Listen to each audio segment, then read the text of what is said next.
Hello दोस्तों, नमस्कार। आज लेकर आई हूँ मज़ेदार नाच गीत। आप लोग को वीडियो कैसा लगा कमेंट में ज़रूर बताएं। नाइहर बाकरी चराई बै ससुरे हम ना जइबै ना। नाइहर बाकरी चराई बै ससुरे हम ना जइबै ना। सासु मारै तानवा ससुइया मारै तानवा तानवा ओनहु मारै ना। तानवा ओनहु मारै ना।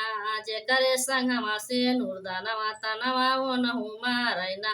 जेकरे संगवा से नूरदानवा तानवा ओनहु मारै ना। नाइहर बकरी चरइबै ससुरे हम ना जइबै ना। नाइहर बकरी चरइबै ससुरे हम ना जइबै ना। जेठा मारै तानवा जेठानी मारै तानवा तानवा ओनहु मारै ना। तानवा ओनहु मारै ना। जेकरे संगवा से नूरदानवा तानवा ओनहु मारै ना। जेकरे संगवा से नूरदानवा तानवा ओनहु मारै ना। नाइहर बकरी चरइबै ससुरे हम ना जइबै ना। नाइहर बकरी चरइबै ससुरे हम ना जइबै ना। देवर मारै तानवा देवरानी मारै तानवा तानवा ओनहु मारै ना। तानवा ओनहु मारै ना। जेकरे संगवा से नूरदानवा तानवा ओनहु मारै ना।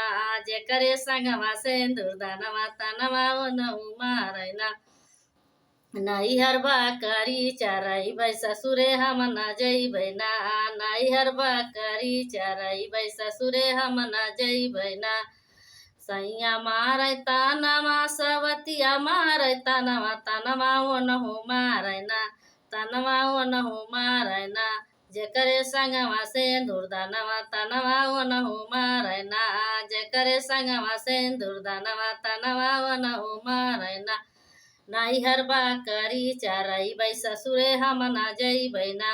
नाइहर बकरी चरइबै ससुरे हम ना जइबै ना।